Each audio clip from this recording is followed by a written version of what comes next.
She saw you before you saw her. That's the first thing you need to understand. By the time you noticed her across the room, made eye contact, started thinking about what to say, she'd already made a decision about you. Not a conscious decision, not a logical assessment, but a biological verdict that happened in less than 3 seconds.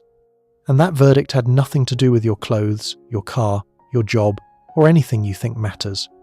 Most men go through life completely blind to what women actually notice first. They invest in the wrong things. They optimize for the wrong signals. They walk into every interaction already, having lost or won a game they don't even know they're playing. And the cruelest part? The thing women notice first, the thing that determines whether you even get a chance, is something most men have never consciously thought about in their entire lives. Today, we're going to expose the invisible signal you're broadcasting right now, the signal that determines your success or failure before you open your mouth. This isn't about pickup lines. This isn't about confidence tricks or body language hacks. This is about the fundamental frequency you're operating on. And once you understand this, once you actually see what women see, you can't unsee it. You'll notice it in every man you encounter. You'll recognize why some guys succeed effortlessly while others struggle endlessly. And most importantly, you'll know exactly what needs to change. Let's dive in. Phase 1. The pre-verbal assessment. Here's what happens in the first 3 seconds. Before you speak, before you approach, before you do anything intentional, a woman's brain runs a sophisticated scanning program that's been refined over hundreds of thousands of years. This program processes thousands of microsignals simultaneously. Body language, movement patterns, spatial awareness, energy levels, posture dynamics, facial muscle tension, breathing rhythm, eye focus patterns.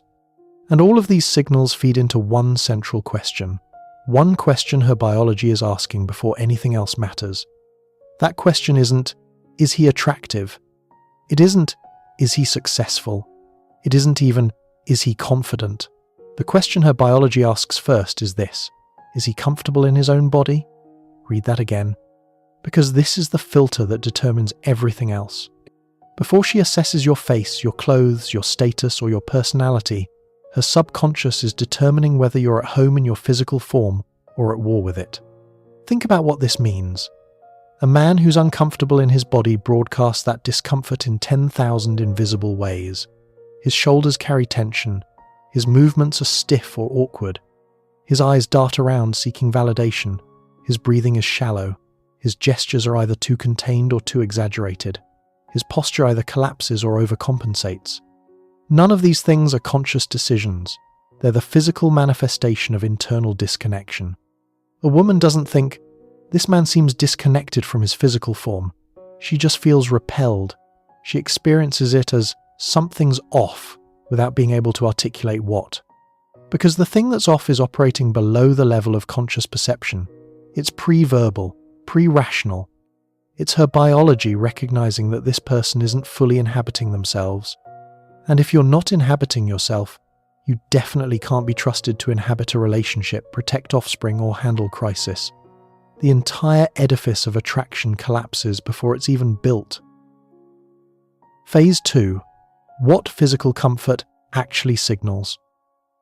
So why does physical comfort matter so much? Because it's a proxy for everything else. A man who's comfortable in his body is advertising a very specific message. He's saying, I've done the work to integrate my physical and mental self. He's saying, I'm not at war with my own existence. He's saying, I trust my own organism. And that trust, that integration, that's what creates presence. Presence isn't charisma. Presence isn't confidence. Presence is the quality of being fully here, fully now, fully inhabiting this moment in this body. And women detect presence instantly, not consciously, but the same way you can feel when someone's really listening to you versus when they're just waiting to talk. The same way you can sense when someone's genuinely relaxed versus faking it. The same way you know the difference between a dog that's friendly and a dog that's scared aggressive. Physical comfort signals psychological health. It signals that you're not carrying massive amounts of unprocessed stress, trauma, or shame. It signals that you have some degree of self-acceptance. It signals that you're not performing your entire existence. And in a world where most people are dissociated from their bodies, living entirely in their heads, running on anxiety and caffeine, the person who's actually grounded in their physical form stands out like a lighthouse. This is why the gym-obsessed guy with perfect muscles can still read as uncomfortable, because he's at war with his body, trying to force it into an ideal, punishing it for not being enough. His relationship with his physical form is adversarial, not integrated. Meanwhile, the guy who's 20 pounds overweight but moves with ease, who breathes deeply, who takes up space without apology, he reads as comfortable. And comfortable is attractive in a way that muscle definition never will be. Phase 3. The movement test. Let's get specific. How does this play out in observable reality? Watch how a man enters a room. Not what he wears, not his face, how he moves through space. The uncomfortable man enters with hesitation. He scans the room anxiously. His movements are jerky or overly controlled. He makes himself smaller. He's hyper-aware of being watched. His energy apologizes for existing. The comfortable man enters like he belongs, not arrogantly, just naturally. His movements are fluid. His pace is his own, not rushed or delayed based on others. He takes up the space his body actually requires. His head is level, not down in submission or up in compensation. His breathing is visible in his torso. He's here, fully here. And everyone in the room feels it even if they can't name it. Watch how men sit. The uncomfortable man perches. He crosses his legs tightly. He keeps his arms close to his torso. He occupies minimal space. He adjusts constantly, never settling. He's ready to leave his body at a moment's notice because being in it feels unsafe. The comfortable man settles. He spreads naturally. Not in that obnoxious man-spreading way. Just in the way a body naturally occupies a chair when the person inside it feels safe. He's still. Not frozen, but settled. His body knows it's allowed to be here. Watch how men shake hands. The uncomfortable man either crushes your hand trying to prove something, or offers a limp fish because he's disconnected from his own strength. The comfortable man's handshake is firm but not aggressive. It's connected. You can feel the person is actually present in their arm, their hand, making real contact. There's no performance. Just honest physical presence. These micro-behaviors happen before conversation starts, before you demonstrate personality or humor or intelligence, and women are reading all of it, not consciously analyzing, just absorbing, feeling, deciding whether this person is safe, integrated, and worth engaging with, or whether something fundamental is off. Phase 4. The breath that betrays. Here's one specific tell that reveals everything. Breathing. Most men have terrible breathing patterns. Shallow chest breathing. Held breath during stress. Irregular rhythms. Why? Because they're living in fight or flight mode constantly. Because they're disconnected from their bodies. Because they've never been taught that breath is the bridge between mind and body. A woman notices breathing. Not intellectually, but she feels it. When you're breathing shallowly, you're broadcasting anxiety. When you're holding your breath, you're broadcasting fear. When your breath is erratic, you're broadcasting instability. And all of that registers as unsafe. Her biology reads it as, this person cannot regulate themselves, which means this person cannot protect me, which means move along. The man breathing deeply, from his belly, with consistent rhythm, he's advertising something completely different. He's calm, he's regulated, he's in his body. His nervous system is balanced. He can handle stress. He's not operating from panic. And that deep, consistent breath creates a field of calm around him that others can feel, women especially, because they're more attuned to these subtle signals than men typically are. You can test this yourself. Watch a man who's trying to talk to a woman he's attracted to. Watch his breathing. 9 times out of 10, it's shallow, fast, or held. He's not in his body. He's in his head, running scripts, trying to perform, desperate for approval. And she feels all of that tension, even if she can't name it. Now watch the rare man who maintains deep, regular breathing while talking to an attractive woman. His energy is completely different. He's not trying, he's being, and that being is magnetic. Phase 5. The eyes that reveal everything. After movement and breath, women notice eyes. Not eye color, not eye shape, where your eyes go and how they focus. The uncomfortable man's eyes are constantly seeking approval, seeking validation, seeking threat, checking to see if he's being judged. His gaze flickers. It lands briefly, then bounces away. He can't maintain eye contact because being truly seen feels dangerous to someone who's not comfortable being themselves. Or the opposite. The uncomfortable man stares too intensely, using aggressive eye contact as armor, trying to dominate through eye contact because he has no real groundedness to stand on. Either way, his eyes betray his internal state. They're weapons or shields, not windows. The comfortable man's eyes are different. They rest on what interests him. They maintain contact without force. They can hold a gaze because there's nothing to hide. They can look away because there's nothing to prove. They're connected to a person who's actually present behind them. Women read this instantly. Within seconds of any interaction, your eyes tell her whether you're comfortable in yourself or performing a version of yourself, whether you're present or dissociated, whether she's dealing with an integrated person or a collection of defense mechanisms in human form. Phase 6. The space you claim. Physical comfort manifests in how you occupy space. The uncomfortable man either takes up too much space aggressively, trying to compensate for internal smallness, or takes up too little space, apologizing for existing. Both extremes broadcast the same thing. I don't know how much space I'm allowed to have.